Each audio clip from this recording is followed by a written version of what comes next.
কবিগুরু রবীন্দ্রনাথ ঠাকুরের গল্পগুচ্ছ থেকে পড়ছি দুরাশা। দার্জিলিংয়ে গিয়া দেখিলাম মেঘের বৃষ্টিতে 10 দিক আচ্ছন্ন। ঘরের বাহির হইতে ইচ্ছা হয় না, ঘরের মধ্যে থাকিতে আরও অনিচ্ছা জন্মে।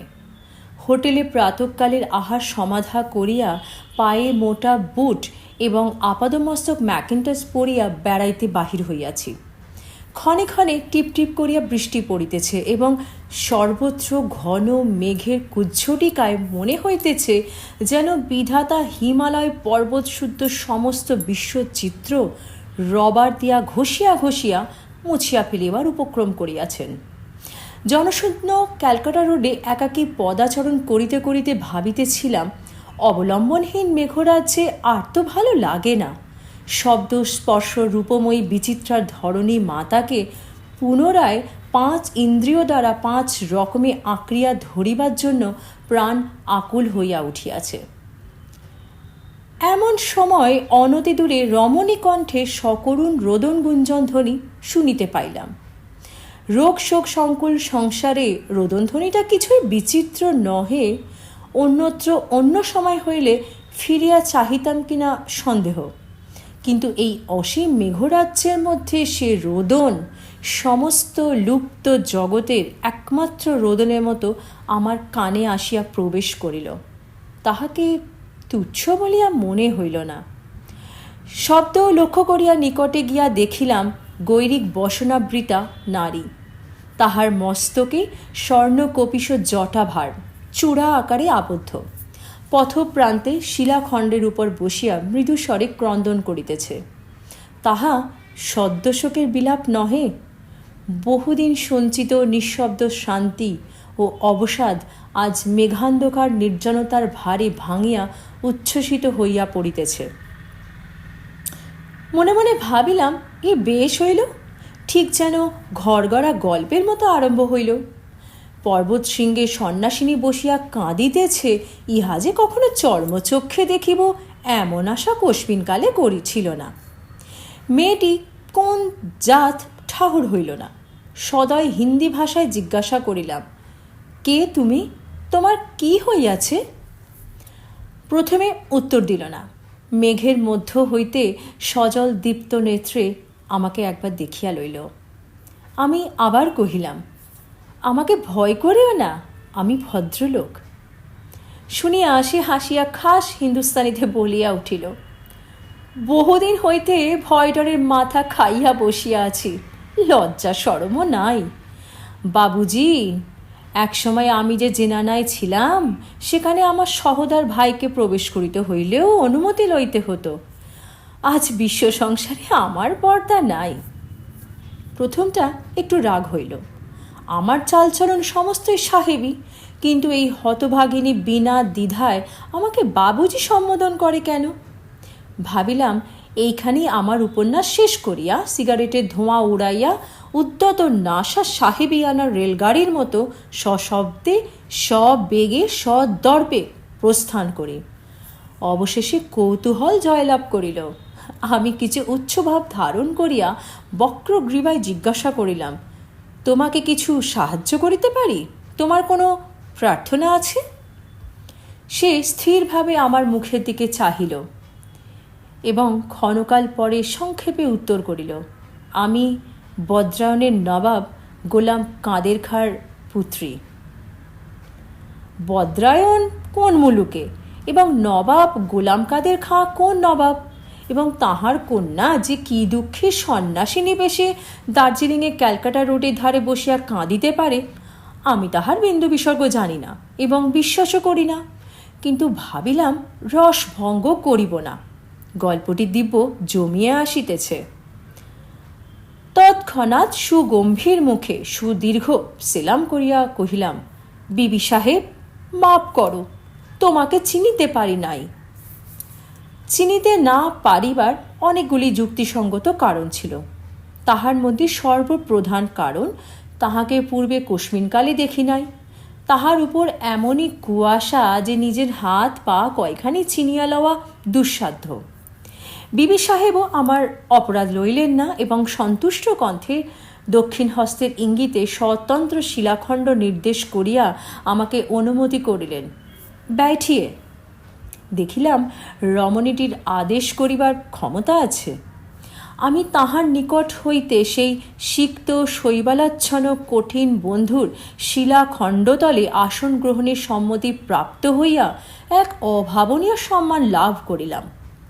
বদ্রায়নের গোলাম কাদের খাঁর পুত্রী নূর উন্নিসা বা মেহেরুন্নিসা বা নূর উলমুলক আমাকে দার্জিলিংয়ে ক্যালকাটা রোডের ধারে তাহার অনতি দূরবর্তী অনতি উচ্চ পঙ্কিল আসনে বসিবার অধিকার দিয়াছেন। হোটেল হইতে ম্যাকিন্টস পরিয়া বাহির হইবার সময় এমন সুমহৎ সম্ভাবনা আমার স্বপ্নেরও অগোচর ছিল। হিমালয় বক্ষে শিলাতলে একান্তে দুইটি পান্থ নরনারীর রহস্যালাপ কাহিনী সহসা সদ্য সম্পূর্ণ কবষ্ণ কাব্যকথার মতো শুনিতে হয়। পাঠকের হৃদয়ের মধ্যে দুরাগত নির্জন গিরিকন্দরের নির্ঝর প্রপাত ধ্বনি এবং কালিদাস রচিত মেঘদূত কুমার সম্ভবে বিচিত্র সঙ্গীত মর্মর জাগ্রত হইয়া উঠিতে থাকে। তথাপি একথা সকলকেই স্বীকার করিতে হইবে যে বুট এবং ম্যাকিন্টস পরিয়া ক্যালকাটার রোডের ধারে কর্দমাসনে এক দীনবেশিনী হিন্দুস্তানি রমণীর সহিত একত্র উপবেশনপূর্বক সম্পূর্ণ আত্মগৌরব অক্ষুণ্ণভাবে অনুভব করিতে পারে এমন নব্যবঙ্গ অতি অল্পই আছে। কিন্তু সেদিন ঘনঘোর বাষ্পে 10 দিক আবৃত ছিল। সংসারের নিকট চক্ষুলজ্জা রাখিবার কোনো বিষয় কোথাও ছিল না। কেবল অনন্ত মেঘরাজ্যের মধ্যে বদ্রানের নবাব গোলাম কাদের খাঁর পুত্রী এবং আমি, এক নববিকশিত বাঙালি সাহেব, দুইজনে দুইখানি প্রস্তরের উপর বিশ্ব জগতে 2 খণ্ড প্রলয়াবেশের ন্যায় অবশিষ্ট ছিলাম। এই বিসদৃশ সম্মিলনের পরম পরিহাস কেবল আমাদের অদৃষ্টের গোচর ছিল, কাহারও দৃষ্টিগোচর ছিল না। আমি কহিলাম, বিবি সাহেব, তোমার এই হাল কে করিল? বদ্রায়ণ কুমারী কপালে করাঘাত করিলেন, কহিলেন, কে এই সমস্ত করায় তা আমি কি জানি? এত বড় প্রস্তরময় কঠিন হিমালয়কে কে সামান্য বাষ্পের মেঘে অন্তরাল করিয়াছে? আমি কোনরূপ দার্শনিক তর্ক না তুলিয়া সমস্ত স্বীকার করিয়া লইলাম। কহিলাম, তা বটে, অদৃষ্টের রহস্য কে জানে, আমরা তো কীট মাত্র। তর্ক তুলিতাম, বিবি সাহেবকে আমি এত সহজে নিষ্কৃতি দিতাম না, কিন্তু আমার ভাষায় কুলাইত না। দারোয়ান এবং বেহারাদের সংসর্গে যেটুকু হিন্দি অভ্যস্ত হইয়াছে তাহাতে ক্যালকাটা রোডের ধারে বসিয়া বদ্রায়নের অথবা অন্য কোনো স্থানের কোনো নবাবপুত্রীর সহিত অদৃশ্যবাদ ও স্বাধীন ইচ্ছাবাদ সম্বন্ধে সুস্পষ্টভাবে আলোচনা করা আমার পক্ষে অসম্ভব হইত। বিবি সাহেব কহিলেন, আমার জীবনের আশ্চর্য কাহিনী অদ্যই পরিসমাপ্ত হইয়াছে। যদি ফরমাইশ করেন তো বলি। আমি শশব্যস্ত হইয়া কহিলাম, বিলক্ষণ, ফরমাইশ কিসের? যদি অনুগ্রহ করেন তো শুনিয়া শ্রবণ সার্থক হইবে। কেহ না মনে করেন আমি ঠিক এই কথাগুলি এমনইভাবে হিন্দুস্তানি ভাষায় বলিয়াছিলাম। বলিবার ইচ্ছা ছিল, কিন্তু সামর্থ্য ছিল না। বিবি সাহেব যখন কথা কহিতেছিলেন আমার মনে হইতেছিল যেন শিশির স্নাত স্বর্ণশীর্ষ স্নিগ্ধ শ্যামল শস্যক্ষেত্রের উপর দিয়া প্রভাতের মন্দ মধুর বায়ু হিল্লোলিত হইয়া যাইতেছে। তাহার পদে পদে এমন সহজ নম্রতা, এমন সৌন্দর্য, এমন বাক্যের অবারিত প্রবাহ। আমি অতি সংক্ষেপে খণ্ড খণ্ডভাবে বর্বরের মতো সোজা সোজা উত্তর দিতেছিলাম। ভাষায় সেরূপ সুসম্পূর্ণ অবিচ্ছিন্ন সহজ সৃষ্টতা আমার কোনো কালে জানা ছিল না। বিবি সাহেবের সহিত কথা কহিবার সময় এই প্রথম নিজের আচরণের দীনতা পদে পদে অনুভব করিতে লাগিলাম। তিনি কহিলেন, আমার পিতৃকুলে দিল্লির সম্রাট বংশের রক্ত প্রবাহিত ছিল। সেই কুল গর্ব রক্ষা করিতে গিয়া আমার উপযুক্ত পাত্রের সন্ধান পাওয়া দুঃসাধ্য হইয়াছিল। লখনৌয়ের নবাবের সহিত আমার সম্বন্ধের প্রস্তাব আসিয়াছিল। পিতা ইতস্তত করিতেছিলেন, এমন সময় দাঁতে টোটা কাটা লইয়া সিপাহী লোকের সহিত সরকার বাহাদুরের লড়াই বাঁধিল। কামানের ধোঁয়ায় হিন্দুস্তান অন্ধকার হইয়া গেল। স্ত্রীকণ্ঠে বিশেষ সম্ভ্রান্ত মহিলার মুখে হিন্দুস্তানি কখনো শুনি নাই। শুনিয়া স্পষ্ট বুঝিতে পারিলাম এ ভাষা আমিরের ভাষা। এ যে দিনের ভাষা সে দিন আর নাই। আজ রেলওয়ে টেলিগ্রাফে কাজের ভিড়ে আভিজাত্যের বিলোপে সমস্তই যেন হ্রস্ব খর্ব নিরালঙ্কার হইয়া গেছে। নবাবজাদির ভাষামাত্র শুনিয়া সেই ইংরাজ রচিত আধুনিক শৈলনগরী দার্জিলিংয়ের ঘন কুজ্ঝটিকা জালের মধ্যে আমার মনশ্চক্ষের সম্মুখে মোগল সম্রাটের মানসপুরী মায়াবলী জাগিয়া উঠিতে লাগিল। শ্বেত প্রস্তর রচিত বড় বড় অভ্রবেদী সৌধশ্রেণী, পথে লম্বপুচ্ছ অশ্বপৃষ্ঠে মছলন্দের সাজ, হস্তির পৃষ্ঠে স্বর্ণ ঝালর খচিত হাওদা, পুরবাসীগণের মস্তকে বিচিত্র বর্ণের উষ্ণিস, শালের রেশমের মসলিনের প্রচুর প্রসর জামা পায়জামা, কোমরবন্ধে বক্র তরবারি, জরির জুতার অগ্রভাগে বক্র শীর্ষ, সুদীর্ঘ অবসর, সুলম্ব পরিচ্ছদ, সুপ্রচুর শিষ্টাচার। নবাবপুত্রী কহিলেন, আমাদের কেল্লা যমুনার তীরে। আমাদের ফৌজের অধিনায়ক ছিল একজন হিন্দু ব্রাহ্মণ, তাহার নাম ছিল কেশরলাল। রমণী এই কেশরলাল শব্দটির উপর তাহার নারী কণ্ঠের সমস্ত সঙ্গীত যেন একেবারে এক মুহূর্তে উপর করিয়া ঢালিয়া দিল। আমি ছড়িটা ভূমিতে রাখিয়া নড়িয়া চড়িয়া খাড়া হইয়া বসিলাম। কেশরলাল পরম হিন্দু ছিল। আমি প্রত্যহ প্রত্যুষে উঠিয়া অন্তঃপুরের গবাক্ষ হইতে দেখিতাম কেশরলাল আবক্ষ যমুনার জলে নিমগ্ন হইয়া প্রদক্ষিণ করিতে করিতে জোর করে ঊর্ধ্বমুখে নবোদিত সূর্যের উদ্দেশ্যে অঞ্জলি প্রদান করিত। পরে সিক্ত বস্ত্রে ঘাটে বসিয়া একাগ্র মনে জপ সমাধান করিয়া পরিষ্কার সুকণ্ঠে ভৈর রাগে ভজন গান করিতে করিতে গৃহে ফিরিয়া আসিত। আমি মুসলমান বালিকা ছিলাম, কিন্তু কখনো স্বধর্মের কথা শুনি নাই এবং স্বধর্মসঙ্গত উপাসনা বিধিও জানিতাম না।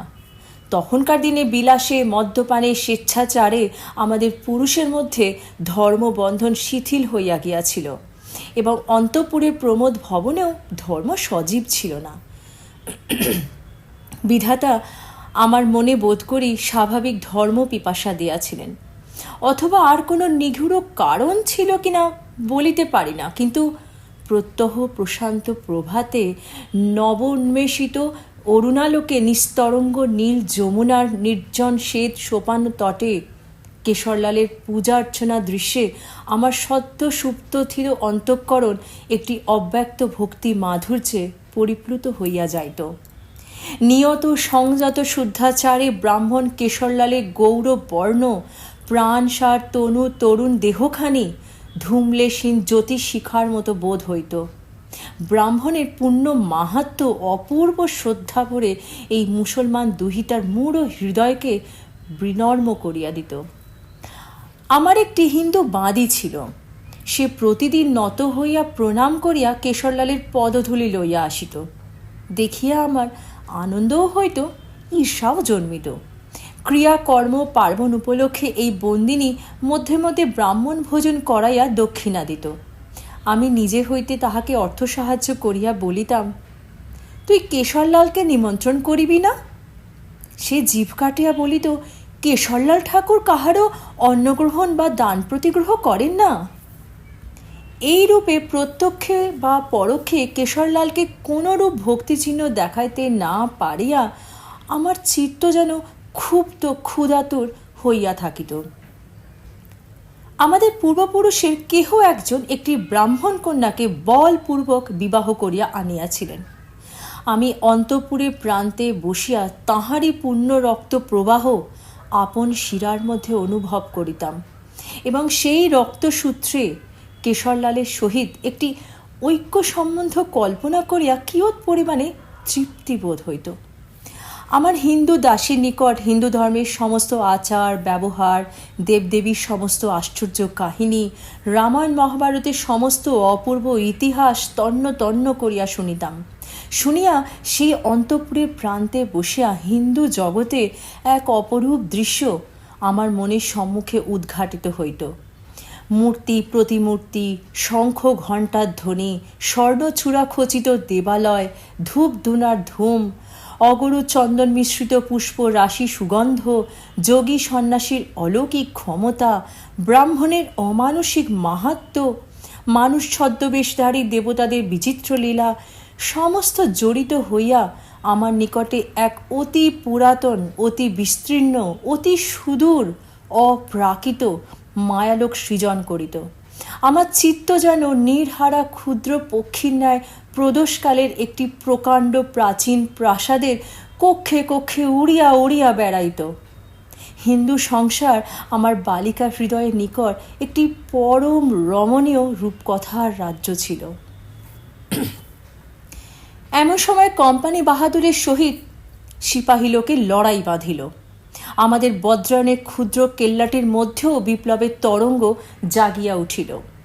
কেশরলাল বলিল, এবার গোখাদক গোড়া লোককে আর্যাবর্ত হইতে দূর করিয়া দিয়া আর একবার হিন্দুস্থানে হিন্দু মুসলমানের রাজপদ লইয়া দ্রুত দুধক্রীড়া বসাইতে হইবে। আমার পিতা গোলাম কাদের খাঁ সাবধানী লোক ছিলেন। তিনি ইংরাজ জাতিকে কোনো একটি বিশেষ কুটুম্ব সম্ভাষণে অভিহিত করিয়া বলিলেন, উহারা অসাধ্য সাধন করিতে পারে, হিন্দুস্তানের লোক উহাদের সহিত পারিয়া উঠিবে না। আমি অনিশ্চিত প্রত্যাশে আমার এই ক্ষুদ্র কেল্লাটুকু খোয়াইতে পারিব না। আমি কোম্পানি বাহাদুরের সহিত লড়িব না। যখন হিন্দুস্তানের সমস্ত হিন্দু মুসলমানের রক্ত উত্তপ্ত হইয়া উঠিয়াছে, তখন আমার পিতার এই বণিকের মতো সাবধানতায় আমাদের সকলের মনে ধিক্কার উপস্থিত হইল। আমার বেগম মাতৃগণ পর্যন্ত চঞ্চল হইয়া উঠিলেন। এমন সময় ফৌজ লইয়া সশস্ত্র কেশরলাল আসিয়া আমার পিতাকে বলিলেন, নবাব সাহেব, আপনি যদি আমাদের পক্ষে যোগ না দেন, তবে যতদিন লড়াই চলে আপনাকে বন্দি রাখিয়া আপনার কেল্লার আধিপত্যভার আমি গ্রহণ করিব। পিতা বলিলেন, সে সমস্ত হাঙ্গামা কিছুই করিতে হইবে না, তোমাদের পক্ষে আমিই রহিব। কেশরলাল কহিলেন, ধনকোষ হইতে কিছু অর্থ বাহির করিতে হইবে। পিতা বিশেষ কিছু দিলেন না, কহিলেন, যখন যেমন আবশ্যক হইবে আমি দিব। আমার সীমান্ত হইতে পদাঙ্গুলি পর্যন্ত অঙ্গ প্রত্যঙ্গে যত কিছু ভূষণ ছিল সমস্ত কাপড়ে বাঁধিয়া আমার হিন্দু দাসী দিয়া গোপনে কেশরলালের নিকট পাঠাইয়া দিলাম। তিনি গ্রহণ করিলেন। আনন্দে আমার ভূষণবিহীন প্রত্যেক অঙ্গ প্রত্যঙ্গ পুলকে রোমাঞ্চিত হইয়া উঠিল। কেশরলাল মরিচা পড়া বন্দুকের চোং এবং পুরাতন তলোয়ারগুলি মাজিয়া ঘষিয়া সাফ করিতে প্রস্তুত হইলেন। এমন সময় হঠাৎ একদিন অপরাহ্নে জেলার কমিশনার সাহেব লাল কুর্তি গোড়া লইয়া আকাশে ধুলা উড়াইয়া আমাদের কেল্লার মধ্যে আসিয়া প্রবেশ করিল। আমার পিতা গোলাম কাদের খাঁ গোপনে তাহাকে বিদ্রোহ সংবাদ দিয়াছিলেন। বজ্রায়নের ফৌজের উপর কেশরলালের এমন একটি অলৌকিক আধিপত্য ছিল যে তাহার কথায় তাহারা ভাঙা বন্দুক ও ভোঁতা তরবারি হস্তে লড়াই করিয়া মরিতে প্রস্তুত হইল। বিশ্বাসঘাতক পিতার গৃহ আমার নিকট নরকের মতো বোধ হইল।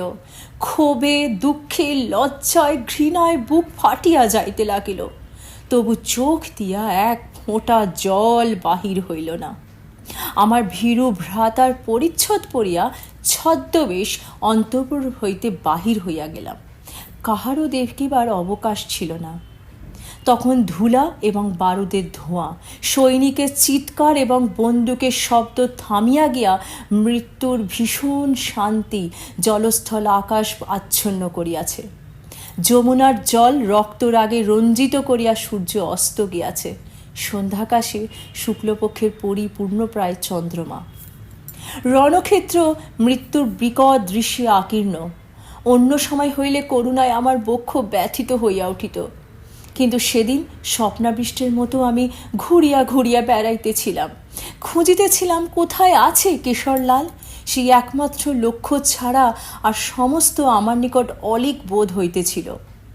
খুঁজিতে খুঁজিতে রাত্রি দ্বিপ্রহরের উজ্জ্বল চন্দ্রালোকে দেখিতে পাইলাম রণক্ষেত্রের অদূরে যমুনার তীরে আম্র কানন ছায়ায় কিশোরলাল এবং তাহার ভক্তভৃত্য দেবকীনন্দনের মৃতদেহ পড়িয়া আছে।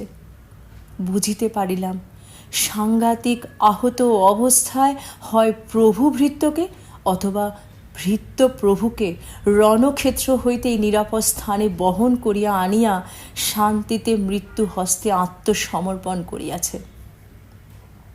প্রথমেই আমি আমার বহুদিনে বুভুক্ষিত ভক্তিবৃত্তির চরিতার্থতা সাধন করিলাম। কেশরলালের পদতলে লুণ্ঠিত হইয়া পড়িয়া আমার আজানুলম্বিত কেশজাল উন্মুক্ত করিয়া দিয়া বারংবার তাহার পদধূলি মুছিয়া লইলাম। আমার উত্তপ্ত ললাটে তাহার হিম শীতল পাদপদ্ম তুলিয়া লইলাম। তাহার চরণ চুম্বন করিবা মাত্র বহু দিবসের নিরুদ্ধ অশ্রুরাশি উদ্বেল হইয়া উঠিল। এমন সময়ে কেশরলালের দেহ বিচলিত হইল এবং সহসা তাহার মুখ হইতে বেদনার অস্ফুষ্ট আত্মস্বর শুনিয়া তাহার চরণতল ছাড়িয়া চমকিয়া উঠিলাম। শুনিলাম নিমিলিত নেত্রে শুষ্ক কণ্ঠে একবার বলিলেন, জল। আমি তৎক্ষণাৎ আমার গাত্রবস্ত্র যমুনার জলে ভিজাইয়া ছুটিয়া চলিয়া আসিলাম। বসন নিংড়াইয়া কেশরলালের আমিলিত ওষ্ঠাধারের মধ্যে জল দিতে লাগিলাম এবং বাম চক্ষু নষ্ট করিয়া তাহার কপালে যে নিদারুণ আঘাত লাগিয়াছিল সেই আহত স্থানে আমার সিক্ত বসন প্রান্ত ছিঁড়িয়া বাঁধিয়া দিলাম। এমনই বারকতক যমুনার জল আনিয়া তাহার মুখে চোখে সিঞ্চন করিবার পর অল্পে অল্পে চেতনার সঞ্চার হইল। আমি জিজ্ঞাসা করিলাম, আর জল দিব? কেশরলাল কহিলেন, কে তুমি? আমি আর থাকিতে পারিলাম না, বলিলাম, অধীনা আপনার ভক্ত সেবিকা, আমি নবাব গোলাম কাদের খাঁর কন্যা। মনে করিয়াছিলাম কেশরলাল আসন্ন মৃত্যুকালে তাহার ভক্তের শেষ পরিচয় সঙ্গে করিয়া লইয়া যাইবেন। এ সুখ হইতে আমাকে কেহ বঞ্চিত করিতে পারিবে না। আমার পরিচয় পাইবা মাত্র কেশরলাল সিংহের ন্যায় গর্জন করিয়া উঠিয়া বলিলেন, বেঈমানের কন্যা, বিধর্মী! মৃত্যুকালে যবনের জল দিয়া তুই আমার ধর্ম নষ্ট করিলি। এই বলিয়া প্রবল বলে আমার কপল দেশে দক্ষিণ করতলের আঘাত করিলেন। আমি মূর্ছিত প্রায় হইয়া চোখে অন্ধকার দেখিতে লাগিলাম। তখন আমি ষোড়শী। প্রথম দিন অন্তঃপুর হইতে বাহিরে আসিয়াছি।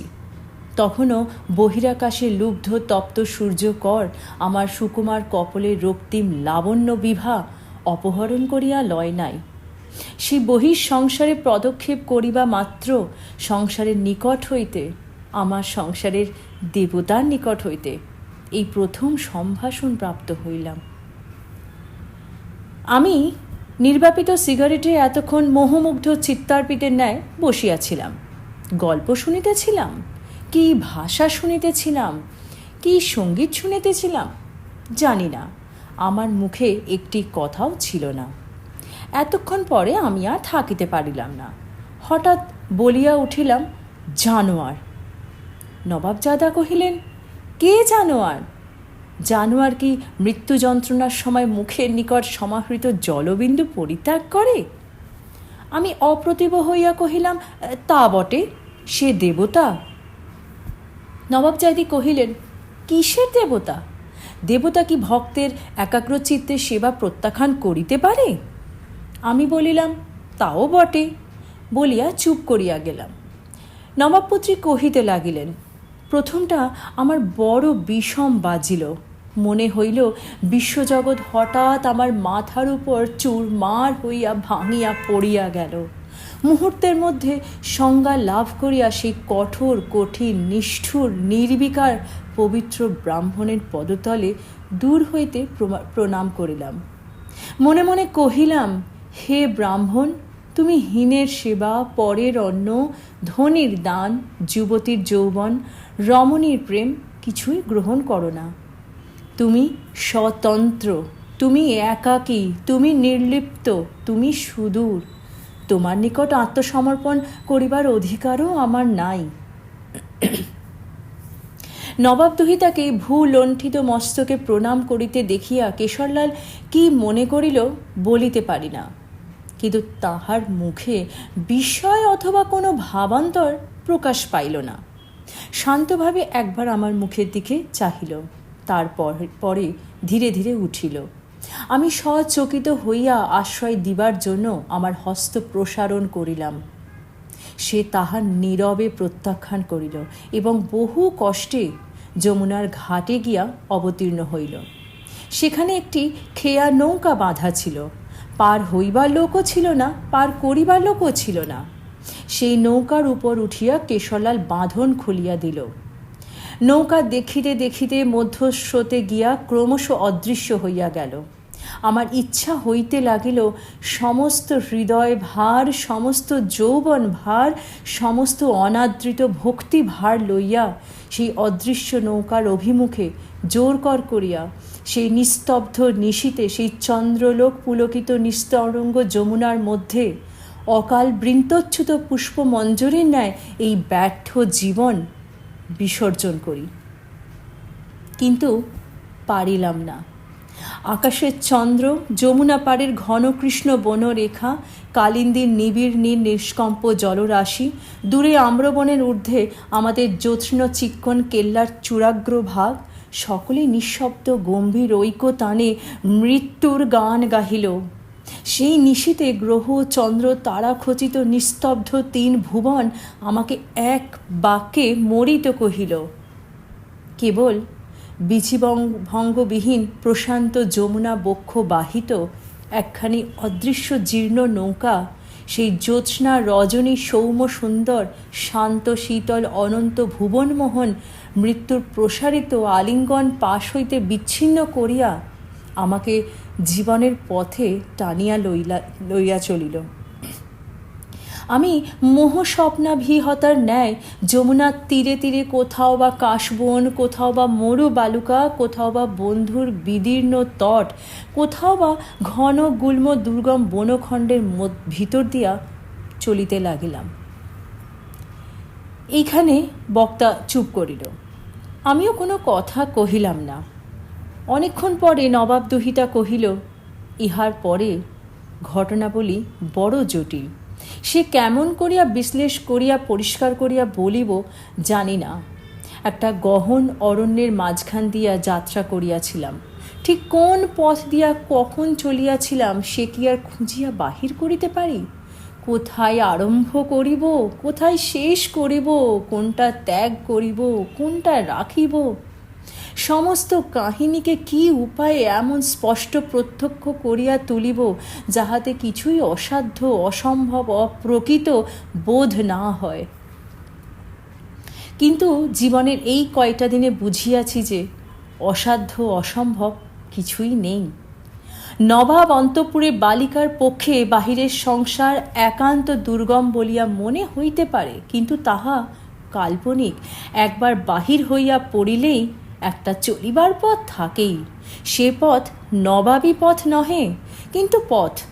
সে পথে মানুষ চিরকাল চলিয়া আসিয়াছে। তাহা বন্ধুর বিচিত্র সীমাহীন, তাহা শাখা প্রশাখায় বিভক্ত, তাহা সুখে দুঃখে বাধা বিঘ্নে জটিল, কিন্তু তাহা পথ। এই সাধারণ মানবের পথে একাকিনী নবাবদহিতা সুদীর্ঘ ভ্রমণ বৃত্তান্ত সুখসাব্য হইবে না। হইলেও সেসব কথা বলিবার উৎসাহ আমার নাই। এক কথায় দুঃখ কষ্ট বিপদ অবমাননা অনেক ভোগ করিতে হইয়াছে, তবু জীবন অসহ্য হয় নাই। আতশবাজির মতো যত দাহন ততই উদ্দাম গতি লাভ করিয়াছি। যতক্ষণ বেগে চলিয়াছিলাম ততক্ষণ পুড়িতেছি বলিয়া বোধ ছিল না। আজ হঠাৎ সেই পরম দুঃখের, সেই চরম সুখের আলোক শিখাটি নিবিয়া গিয়া এই পথপ্রান্তের ধূলির উপর জড় পদার্থের ন্যায় পুড়িয়া গিয়াছি। আজ আমার যাত্রা শেষ হইয়া গেছে, এইখানেই আমার কাহিনী সমাপ্ত। এই বলিয়া নবাবপুত্রী থামিল। আমি মনে মনে ঘাড় নাড়িলাম, এখানে তো কোনো মতেই শেষ হয় না। কিছুক্ষণ চুপ করিয়া থাকিয়া ভাঙা হিন্দিতে বলিলাম, বেয়াদপি মাপ করিবেন। শেষ দিককার কথাটা আরেকটু খোলসা করিয়া বলিলে অধীনের মনের ব্যাকুলতা অনেকটা হ্রাস হয়। নবাবপুত্রী হাসিলেন। বুঝিলাম আমার ভাঙা হিন্দিতে ফল হইয়াছে। যদি আমি খাস হিন্দিতে বাদ চালাইতে পারিতাম, তাহা হইলে আমার কাছে তাহার লজ্জা ভাঙিত না। কিন্তু আমি যে তাহার মাতৃভাষা অতি অল্পই জানি, সেইটাই আমাদের উভয়ের মধ্যে বৃহৎ ব্যবধান, সেইটাই একটা আব্রু। দুরাশা, চতুর্থ ও অন্তিম পর্ব। তিনি পুনরায় আরম্ভ করিলেন। কেশরলালের সংবাদ আমি প্রায়ই পাইতাম, কিন্তু কোনো মতেই তাহার সাক্ষাৎ লাভ করিতে পারি নাই। তিনি তাঁতিয়া টোপির দলে মিশিয়া সেই বিপ্লবাচ্ছন্ন আকাশ তলে অকস্মাৎ কখনো পূর্বে, কখনো পশ্চিমে, কখনো ঈশানে, কখনো নৈঋতে বজ্রপাতের মতো মুহূর্তের মধ্যে ভাঙিয়া পড়িয়া মুহূর্তের মধ্যে অদৃশ্য হইতেছিলেন। আমি তখন যোগিনী সাজিয়া কাশীর শিবানন্দ স্বামীকে পিতৃ সম্বোধন করিয়া তাহার নিকট সংস্কৃত শাস্ত্র অধ্যয়ন করিতেছিলাম। ভারতবর্ষের সমস্ত সংবাদ তাহার পদতলে আসিয়া সমাগত হইত। আমি ভক্তি ভরে শাস্ত্র শিক্ষা করিতাম এবং মর্মান্তিক উদ্বেগের সহিত যুদ্ধের সংবাদ সংগ্রহ করিতাম। ক্রমে ব্রিটিশরা হিন্দুস্তানের বিদ্রোহ বন্যী পদতলে দলন করিয়া নিবাইয়া দিল। তখন সহসা কেশরলালের সংবাদ আর পাওয়া গেল না। ভীষণ প্রলয়ালোকের রক্ত রশ্মিতে ভারতবর্ষের দূর দূরান্ত হইতে যে সকল বীর মূর্তি ক্ষণে ক্ষণে দেখা যাইতেছিল, হঠাৎ তাহারা অন্ধকারে পড়িয়া গেল। তখন আমি আর থাকিতে পারিলাম না। গুরুর আশ্রয় ছাড়িয়া ভৈরবী বেশে আবার বাহির হইয়া পড়িলাম। পথে পথে, তীর্থে তীর্থে, মঠে মন্দিরে ভ্রমণ করিয়াছি, কোথাও কেশরলালের কোনো সন্ধান পাই নাই। দুই একজন যাহারা তাহার নাম জানিত কহিল, সে হয় যুদ্ধে নয় রাজদণ্ডে মৃত্যু লাভ করিয়াছে। আমার অন্তরাত্মা কহিল, কখনো নহে, কেশরলালের মৃত্যু নাই। সেই ব্রাহ্মণ, সেই দুঃসহ জলদগ্নি কখনো নির্বাণ পায় নাই। আমার আত্মাহুতি গ্রহণ করিবার জন্য সে এখনও কোনো দুর্গম নির্জন যজ্ঞ বেদিতে ঊর্ধ্বশিখা হইয়া জ্বলিতেছে। হিন্দু শাস্ত্রে আছে, জ্ঞানের দ্বারা তপস্যার দ্বারা শূদ্র ব্রাহ্মণ হইয়াছে। মুসলমান ব্রাহ্মণ হইতে পারে কিনা সে কথার কোনো উল্লেখ নাই। তাহার একমাত্র কারণ তখন মুসলমান ছিল না। আমি জানিতাম কেশরলালের সহিত আমার মিলনের বহু বিলম্ব আছে, কারণ তৎপূর্বে আমাকে ব্রাহ্মণ হইতে হইবে। একে একে 30 বৎসর উত্তীর্ণ হইল। আমি অন্তরে বাহিরে আচারে ব্যবহারে কায় মনো বাক্যে ব্রাহ্মণ হইলাম। আমার সেই ব্রাহ্মণ পিতামহীর রক্ত নিষ্কলুষ তেজে আমার সর্বাঙ্গে প্রবাহিত হইল। আমি মনে মনে আমার সেই যৌবনারম্ভের প্রথম ব্রাহ্মণ, আমার যৌবন শেষ ব্রাহ্মণ, আমার ত্রিভুবনের এক ব্রাহ্মণের পদতলে সম্পূর্ণ নিঃসংকোচে আপনাকে প্রতিষ্ঠিত করিয়া একটি অপরূপ দীপ্তি লাভ করিলাম। যুদ্ধ বিপ্লবের মধ্যে কেশরলালের বীরত্বের কথা আমি অনেক শুনিয়াছি, কিন্তু সে কথা আমার হৃদয়ে মুদ্রিত হয় নাই। আমি সেই যে দেখিয়াছিলাম, নিঃশব্দে জ্যোৎস্নার নিশীথে নিস্তব্ধ যমুনার মধ্যস্রোতে একখানি ক্ষুদ্র নৌকার মধ্যে একাকী কেশরলাল ভাসিয়া চলিয়াছে, সেই চিত্রই আমার মনে অঙ্কিত হইয়া আছে। আমি কেবল অহরহ দেখিতেছিলাম ব্রাহ্মণ নির্জন স্রোত বাহিয়া নিশিদিন কোন অনির্দেশ রহস্যাভিমুখে ধাবিত হইতেছে। তাহার কোনো সঙ্গী নাই, কোনো সেবক নাই, কাহাকেও তাহার কোনো আবশ্যক নাই। সে নির্মল আত্মনিমগ্ন পুরুষ আপনাতে আপনি সম্পূর্ণ। আকাশে গ্রহ চন্দ্র তারা তাহাকে নিঃশব্দে নিরীক্ষণ করিতেছে। এমন সময় সংবাদ পাইলাম কেশরলাল রাজদণ্ড হইতে পলায়ন করিয়া নেপালে আশ্রয় লইয়াছে। আমি নেপালে গেলাম। সেখানে দীর্ঘকাল বাস করিয়া সংবাদ পাইলাম কেশরলাল বহুকাল হইল নেপাল ত্যাগ করিয়া কোথাও চলিয়া গিয়াছে, কেহ জানে না। তাহার পর পাহাড়ে পাহাড়ে ভ্রমণ করিতেছি। এ হিন্দুর দেশ নহে, ভুটিয়া লেপচাগণ ম্লেচ্ছ। ইহাদের আহার ব্যবহারের আচার বিচার নাই, ইহাদের দেবতা, ইহাদের পূজার্চনা বিধি সকলেই স্বতন্ত্র। বহুদিনের সাধনায় আমি যে বিশুদ্ধ সুচিতা লাভ করিয়াছি, ভয় হইতে লাগিল পাছে তাহাতে রেখামাত্র চিহ্ন পড়ে। আমি বহু চেষ্টায় আপনাকে সর্বপ্রকার মলিন সংস্পর্শ হইতে রক্ষা করিয়া চলিতে লাগিলাম। আমি জানিতাম আমার তরী তীরে আসিয়া পৌঁছিয়াছে, আমার জীবনের চরম তীর্থ অনতি দূরেই। তাহার পরে আর কি বলিব, শেষ কথা অতি অল্প। প্রদীপ যখন নেবেদক্ষণ একটি ফুৎকারে নিবিয়া যায়, সে কথা আর সুদীর্ঘ করিয়া কি ব্যাখ্যা করিব। ৩৮ বৎসর পরে এই দার্জিলিংয়ে আসিয়া আজ প্রাতঃকালে কেশরলালের দেখা পাইয়াছি।